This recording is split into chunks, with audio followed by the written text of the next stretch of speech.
Okay, now does it look like it's good? Okay. All right, sorry guys, I don't know what the issue was there. Um, but sometimes it's turning it off and back on. It's exactly the solution.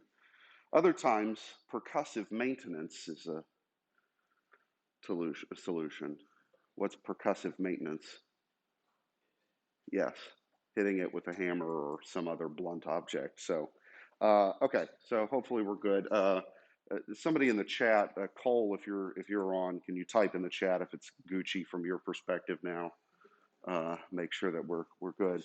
Um, okay, so anyway, sorry about that. So yeah, so we've got this transistor circuit, and this is basically what I wired up yesterday or Monday, and the transistor functions like a little switch, and I can turn it on and off. So that in and of itself is not super interesting. What's fun is what happens when we start putting multiple of these together in a circuit. So I'm going to go back to Logisim, and uh, we put we put several of these things together. So let me take two transistors, and I want them both to be N-type for this. And okay, so I'm just going to put them like so, and then I wanted to have an input, three input pins. That one will be power. Um, let's see. Uh, That one will be power, and then these two will be the inputs for the bases. And so we'll just connect those up like so. Give the circuit power, and then I'm going to put the little light basically just to demonstrate if we're on or off, like so. Okay, so if I power up the circuit, now, I should say here that you'll notice that this circuit schematic diagram is not quite like, um, this is basically what I just wired up. Okay, so we've got the two transistors. They're connected directly together. We have two inputs, one for each transistor. I've labeled them A and B, but whatever. We have something that's going to be the output. Then we've got voltage coming in, basically power to the circuit, and we've got a resistor here, and then it's grounded. So in Logisim here, right, what I'm not showing is the ground connection.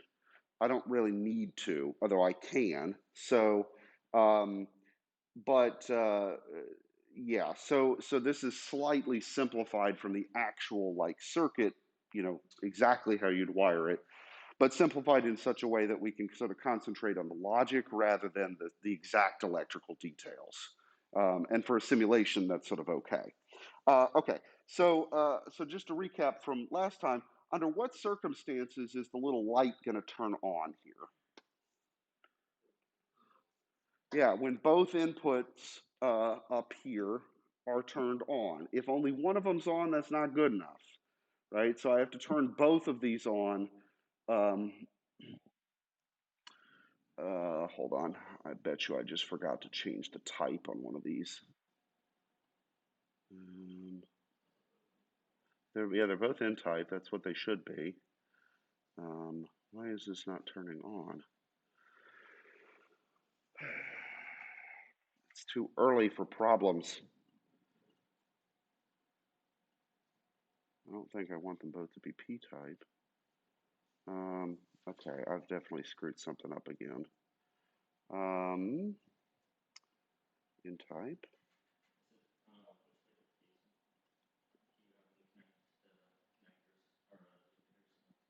Yeah, I think that's right. Um, on color, label. You know what?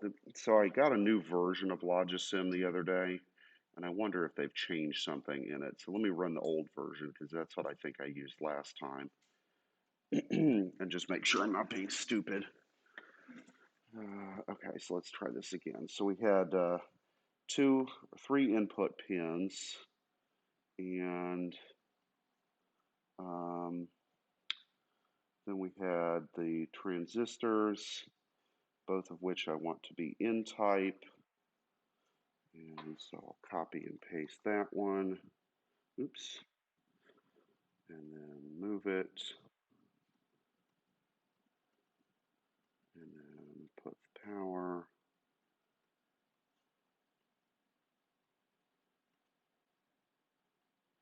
And then the two inputs. And then where do I put my output? Okay, and then turn everything on. Okay. This is what happens when you use open source software. Sometimes you get bugs. So I wonder if I just didn't have one of the wires connected all the way or something, but I'll fiddle with that after class and see what the issue is. Okay, but that's what's supposed to happen, right? So the output is on only when both inputs are on, and obviously the circuit needs to have power, right? Okay, so and then one of the tweaks we made was, let me just copy and paste this whole contraption, and then let me cross connect the output like so. So now the light should turn on when either one of the inputs is turned on. Okay, so, and if I do that, right, let's see, oh, power. I need to connect this to here. And yeah, okay. And then delete that and that. Wait a minute, what am I doing? Okay. I am not having a very good morning. Okay, this needs to connect to here. And so essentially the diagram we're making is this right there. Okay, so I've got two transistors, each one basically independently connected to the power, and then their collective outputs, and that's what I messed up over here, because this, yeah, so, blast. Okay, I need to delete this little wire, and then this output needs to connect to there, and this input needs to connect to the power. Okay, and oh, the circuit's not on, that's why. Duh. Okay, so circuit's on, and in this case, I'm going to get output from the first one, but not the second one, but because it sort of crosses over, it doesn't matter. If I power up both of them, still good. If I only have the second one connected, also good. The only time it's off is if both of them are off, okay? So these two things are symbolized with that and that. Okay, so the top one is an AND gate. It only works when both inputs are on. The bottom one is an OR gate, so it's sort of got a rounded back and sort of a pointy look in front. I'm not very good at drawing these things, but those are the symbols. And these symbols are sort of an international standard, right? So it's not, I'm not making them up. Okay, and there are other logic components that we can make. And I'll go back over to my little note sheet in a second to show you some tweaks we can make to the circuit and talk about what minor change that would have on the function. And then that will get us basically 3 new gates. Okay, so AND gate and OR gate. Any questions about AND gate and OR gates?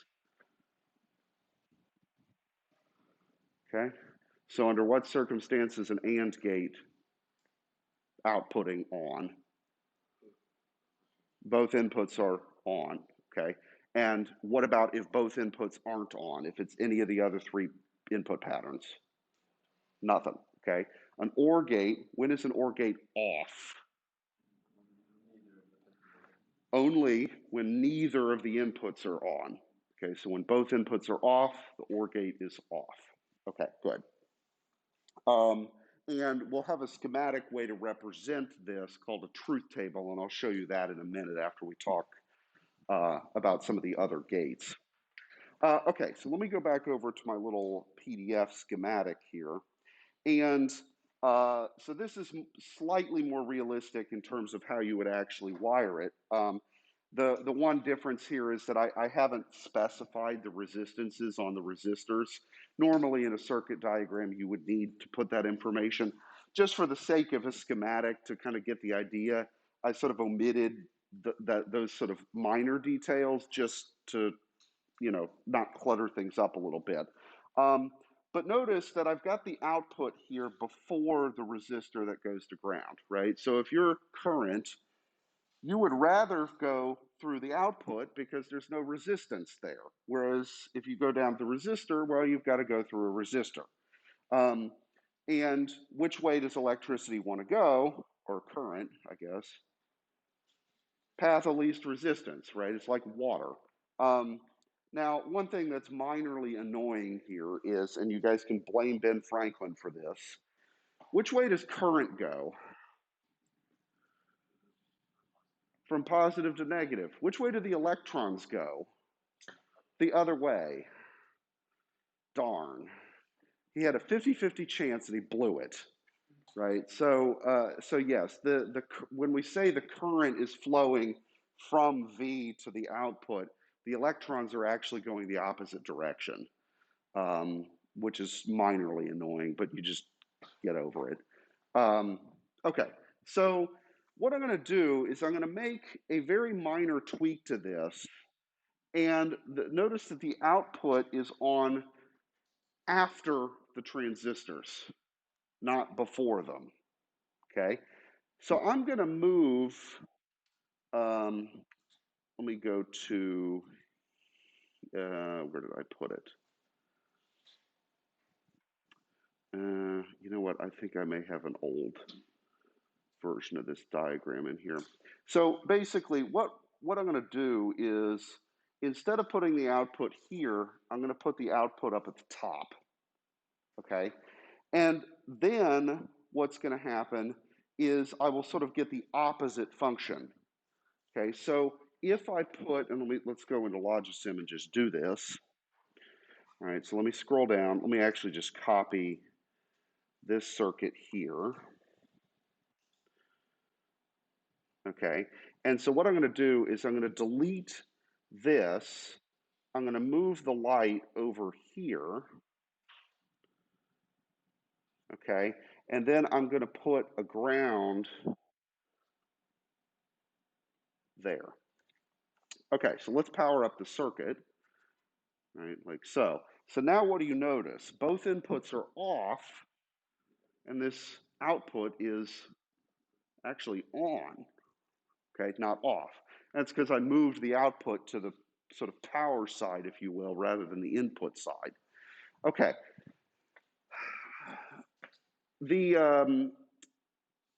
So what I would do in a real circuit is I'd have a little resistor there, okay?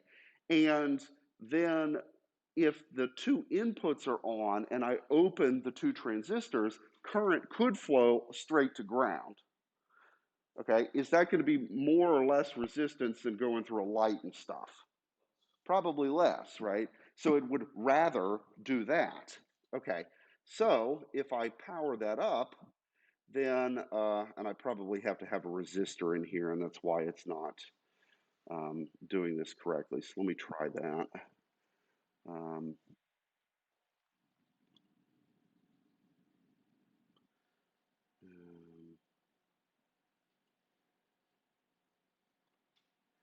Yeah, this, I'm kind of using Logisim here, not the way it's intended to be used. Okay, so I think that will do it. No, okay. All right, well, what's supposed to happen is basically if the transistors are open, then the current would rather flow to them straight to ground instead of going to the output, okay? So this thing is on whenever the inputs are not both on.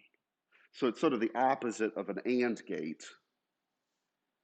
Okay, does that kind of make sense? I know my diagram here is not really doing it justice. So this has a symbol, and it's this guy. It's called a NAND gate because it does not what AND does. Okay, so when is an AND gate on? When both inputs are on, and it's off otherwise. Okay, if I reversed basically everything so that it would be on except when both inputs are on, that's sort of the opposite of the AND gate, correct? That is what we call a NAND gate for not AND, okay? And its symbol is the AND gate symbol with just a little tiny loop at the output side, okay? So anytime you negate something logically,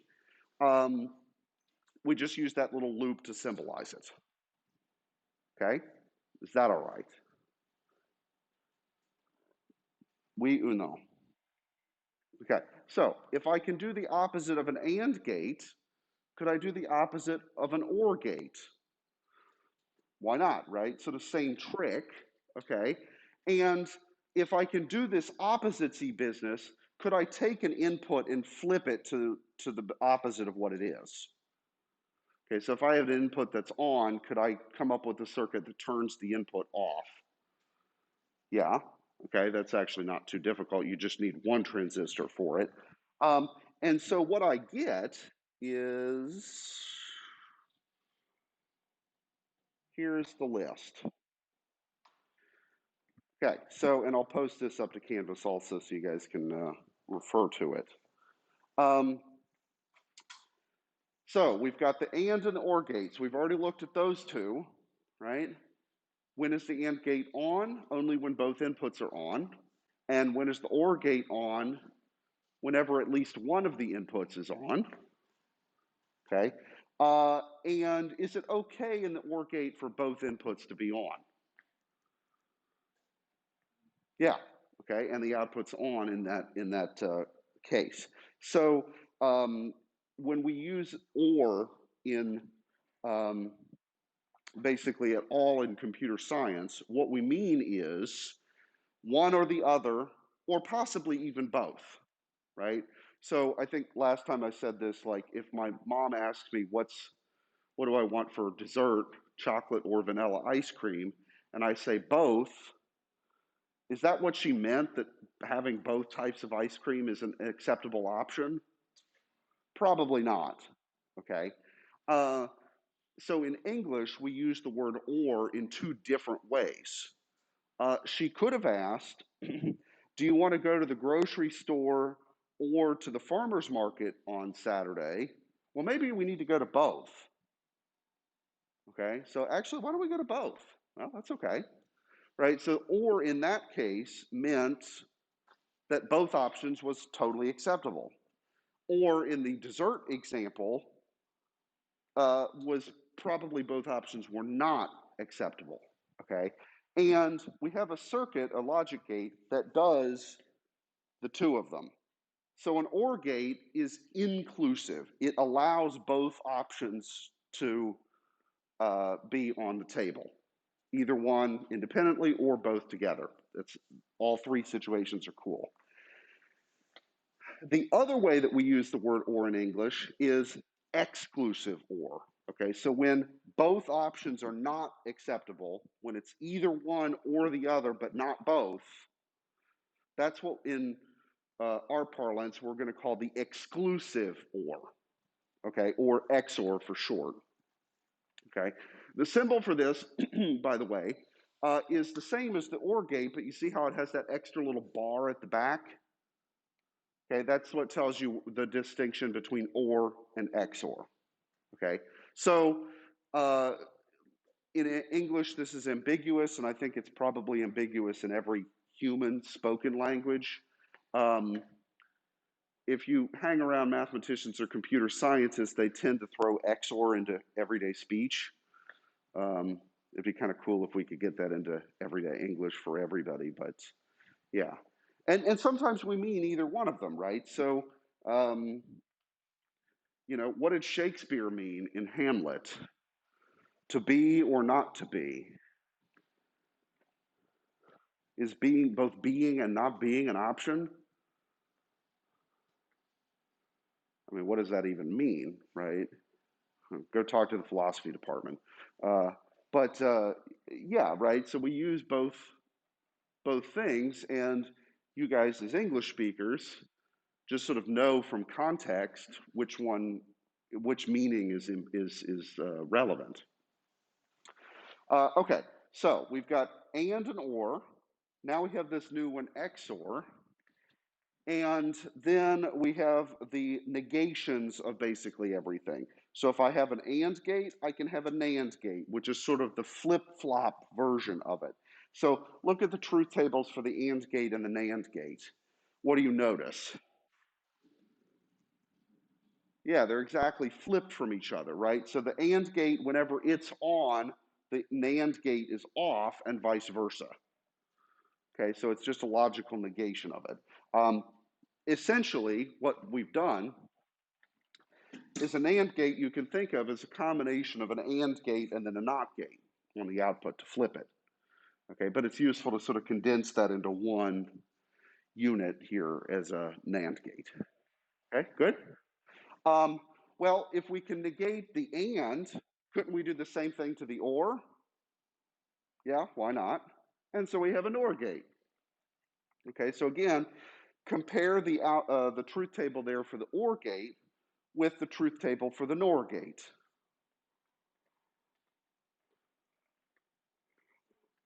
Yeah, they're both flipped from each other. Okay, is that good? Okay, and then we had this funny one that we called XOR, like so. Well, if I can have XOR, can't I have its opposite?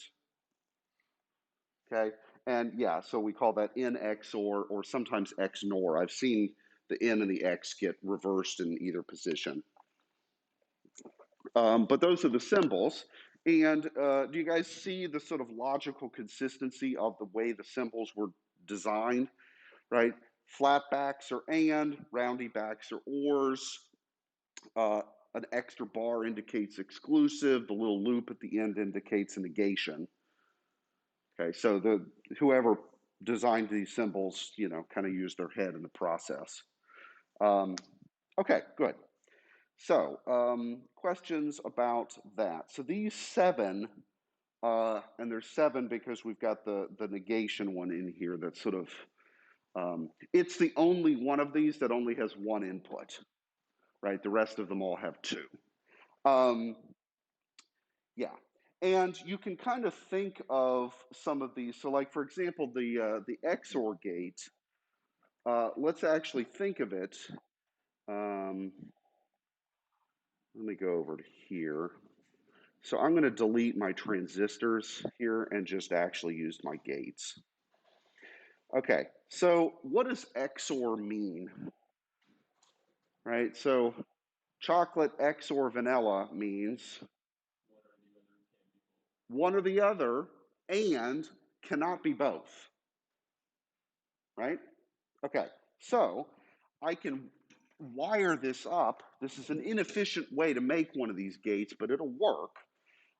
Is I'm going to say, well, it could be one or the other, but it can't be, let's see, AND gate, but it cannot be both, okay? So I'm going to wire, under what circumstances would being both be true?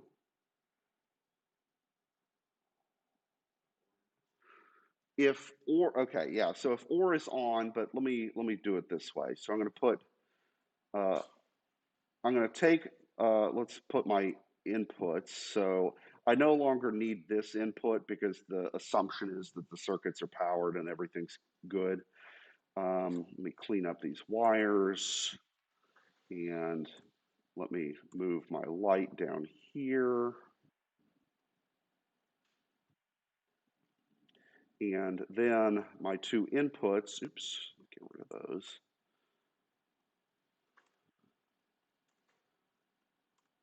Okay, so I'll move my two input, oh, dang it. Yeah. Two inputs down here. Okay, so one or the other. And then the other thing I'm going to do is I'm going to connect this input to here and this input to there. Okay, and then I'll put wires to come out of both of these, and those will serve as my inputs for the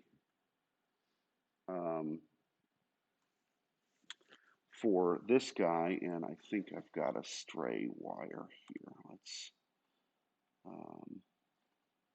oh, I've got these backwards. The AND gate should be there. The AND gate should be here, and then connect that. Okay, so so what I like about Logisim is you see how the this little wire lights up, right? So I don't have to put lights everywhere manually. It sort of does it for you in a sense. Okay, so both inputs are off, and you know, if my mother says, "Would you like chocolate or vanilla?" and I say, "I don't want dessert," well, that makes sense, right? I don't want chocolate. I don't want vanilla. False. Okay, so what's the output of the circuit if both inputs are off? Off. Okay. If I turn one of the inputs on, then what happens? Okay. What's coming out of the OR gate if one of them is on?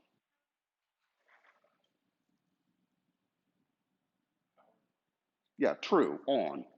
Okay. What's coming out of the NAND gate if one of them is on? Also power. Okay. And then they go into that final AND gate. Are both of the sort of middle inputs on? Yes. So the output is on. Okay. So what the two parts of the circuit, well, really three parts, right? So the OR gate is checking, is either one of them on? The NAND gate is checking, are both of them not on? And then the AND gate is saying, I want both of those things to be true simultaneously, right? I want one or the other, but not both. Okay. And so there we go. And if I turn on both inputs, here, what happens? Well, the NAND gate turns off, and that means that one of the inputs to the AND gate is now off, and so the whole thing's off. Okay, Gucci? Yeah, okay. So this is a way to wire up an XOR gate. It's not the only way, but it's a way to do it. However, notice that that took 3 gates and it was kind of a mess to wire that up. Well, we're going to use XOR gates enough that it's worth having its own little symbol. So this and that should be thought of as almost synonymous. Okay, so we've got the shorthand symbol, and you can think about all of this mess sort of being inside that. Um, I should say it's not 100% synonymous because that's not the only way to make an XOR gate. It's just sort of the most natural way to sort of think it through. But if there are some clever ways that I've seen with circuits to do this with fewer transistors than you might think. Because how many transistors would it have taken for me to actually build that? Okay, why 6? Yeah, each one of the gates took 2, right? The OR gate, the AND gate, and the NAND gate. I can do each one of those with 2 transistors. There's 3 of these gates, so 2 times 3 is 6 last time I checked. I've seen clever circuits that can do it with as few as 2 transistors, but you know, that's kind of, some of them are a little bit voodoo, frankly. Anyway, so right, but we'll have sort of a higher level circuit component, meaning the gate symbol here to just sort of represent this idea. Okay, and so you've got basically all the 7 ones, right? Not, and an OR, NAND and NOR, XOR and XNOR. okay? There is actually an eighth that we could define, but we don't necessarily need to, which is implication. So how many of you guys have taken the logic class that they teach in the philosophy department, right? So you guys talk about what does it mean for A to imply B in terms of like a truth table? You remember? Yeah, okay. Well, so that's something that we care about in math and in logic. And we could define a gate for that if we wanted, but we don't actually need to because we can build it out of the pieces that we've got. So what's actually a little freaky here is that if all you have is a NAND gate, it's actually possible to, using a bunch of them, build any of the other gates, right? It might be kind of a Frankenstein unholy mess of stuff, but you can do it, right? So from a logical standpoint, we don't actually need all 7 of them. We could actually get away with 1 or 2, depending on which ones you pick. But we'll go ahead and sort of have all 7 just because, well, why make our lives harder on ourselves? Okay. Okay, now for the purposes of the circuitry stuff, so like last time I was actually wiring up with transistors, you can get integrated circuits that have AND gates on them ready to go, or gates, or whatever. And typically they come 4 to a chip, so you get sort of 4 AND gates on a little chip. Each one has 2 inputs and 1 output, and then the whole circuit needs power and ground. And same thing for OR gates and whatnot. So you can buy these things for, you know, peanuts, if to add them into a more complicated circuit. Okay, so those are our gates. And so let's go back to the truth table just to remind ourselves how everything works, right? So we talked about and or and not. And then so let's go down to the bottom 3. The bottom ones. For the ones that have the loops, it's probably best to just think of it as the opposite of the thing without the loop, right? A and B would be 1 or 0 or whatever, but the opposite of that is blah, okay? And then like I said, the little loop indicates which one you're dealing with. And then XOR is this sort of special one where it looks suspiciously like OR with that one minor tweak, that both inputs being on, the OR gate is not on. Or sorry, the XOR gate's not on, the regular OR gate would be. Okay, so questions about these sort of individual components? Yes? Yeah, sorry. So almost like a multiplication table, but we're not multiplying, right? So let's take the XOR gate just sort of as an example. You've got 2 inputs, right? So think like in a multiplication table, the number down one side is going to be the first number, and the number up the top is going to be your second number, and then the grid where they meet is going to be your product, okay? Or in our case, it'll be the output. So if I have an input of 0 for the first input and an input of 0 for the second input, where do they meet? They meet here, and the output is 0 or off or false, however you want to word it. Okay. Yeah, no, that's a great question. I really should have explained that. Does that make sense? Yeah, sort of think of it like a multiplication table, except we're not multiplying, we're anding or XORing or whatever. Yeah, okay. And then the other one that's a little funny here, by that system is the NOT gate, because it only has 1 input. Its table looks a little funny because what does it do? The inputs just flip, right? So that's the one exception to this, just because it's the only one of these circuit components that only has a single input. The rest all have 2. Yeah, okay. Now, you can actually make AND gates that have more than 1 or more than 2 inputs. That's totally possible. You could think about it as taking a bunch of AND gates and putting them together, but you can't actually get circuits that do this. So for example, if I go back over to Logisim and I plop down an AND gate, and then notice that it says number of inputs and it defaults to 2. Well, if I wanted to have a 4-input NAND gate or AND gate, yeah, I can do that. You can 4 inputs you can get on integrated circuits, again, just like the 2-input ones. You just buy a chip and it's got 2 of them, right? Because you'd have a total of 8 inputs and 2 outputs, I think. Yeah. So you can buy those, but something squirrely like you want a 13-input AND chip. Nobody makes that. So you're going to have to get simpler components and put it together yourself. Okay. Why you would need 13 inputs, I don't know, but whatever. Okay, so, right. So now, where is this going to start to get fun? Well, so let's sort of think about what we've been doing here. Last week, we started with the whole computer, the big box on the desk that had trillions of, or well, maybe not trillions, but billions of transistors and stuff inside of it. Okay, and so then what did we do Monday? We threw the big box out and we said, zoom down to this single transistor. How does it work? Well, by itself, not all that complicated. I mean, other than the voodoo of semiconductor physics, right? Which is frankly voodoo.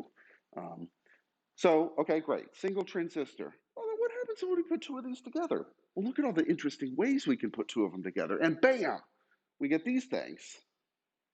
So guess what's next? What happens when we start putting these things together? And if we keep on that game for several weeks, suddenly we're going to be back to the big box on the desk with a billion transistors in it. Okay, now we're not going to go through every single step along the way, but this is sort of the idea, right? That we can think about and study computers from a big level all the way down to the single transistor level and everything in between. And that's fun, right? Okay, so yes, what happens when we start putting these things together? And we'll continue with this on Friday, obviously. So let me go over to another thing I need to post to Canvas. Okay, so let's take a look at some stuff here. What happens if I start putting these things together? Okay, so let's take the first one there. Okay, so which gates do I have? What's the gate that has A and B as its inputs? That is Xor Gate, okay, exclusive, or like I said, Xor for short. And then the other gate that's there is a AND gate, okay? All right, so in this case, I kind of reversed the question. So the ultimate output is the output at the far right. Find an input pattern, so find values for A, B, and C that will make the output of the whole thing on, or 1. Okay, so scribble, try this out, see if you can find one. There are multiple possible answers, so let's see if we can find all of them.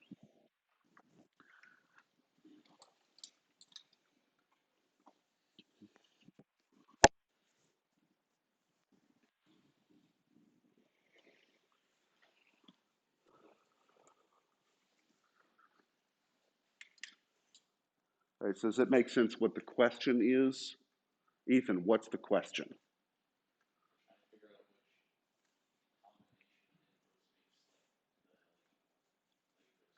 Yeah, imagine there's a light at the end. Okay, right. There very well could be multiple answers. Okay, so confer with your neighbor if you want. Remaining 6 feet distance and masked, but well, not really.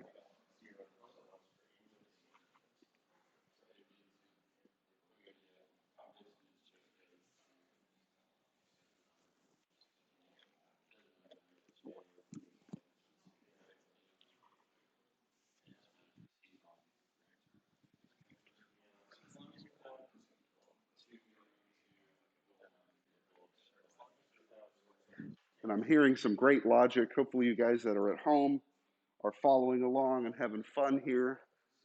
I don't have the Twitch chat in front of me, so I can't see it at the moment, but you're having a lively discussion with your cat or wherever you are. Yeah, okay, so what did you guys notice about input C? It has to be on because input C goes directly into the AND gate that's at the end there. Okay, so input C's got to be on. Well, what then about A and B? Yes. Okay, and why is that the case? Okay, right. So one or the other of A or B has to be on, but they cannot both be on because it's an XOR gate, right? So to think about this, the AND gate at the end, under what circumstances would it be on? Both inputs are on, okay? That told us that input C had to be on because C went straight into the AND gate. It also tells us that whatever's coming out of the XOR gate needs to be on. Okay, and under what circumstances does the output of an XOR gate be on? When one or the other, but not both. Okay, does that kind of make sense? All right, so we'll come back to these other two on Friday, and then we'll start talking about, well, imagine I had a circuit that had like 1,000 of these things, all kind of mishmashed together. Well, if I'm talking about like, so let's just imagine a circuit that has 32 inputs, A, B, C, D, and so on, right? Surely there's got to be a good way to kind of talk about which ones are on and which ones are off and sort of write this down in a compact form. So that's going to be sort of the next idea is when we start to have lots of these inputs and outputs, or bits that we'll call them, right? They're either on or off. Then how do we start talking about crap loads of them?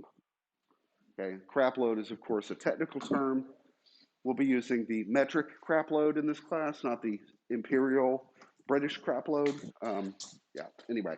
All right, so see you guys on Friday, if not sooner.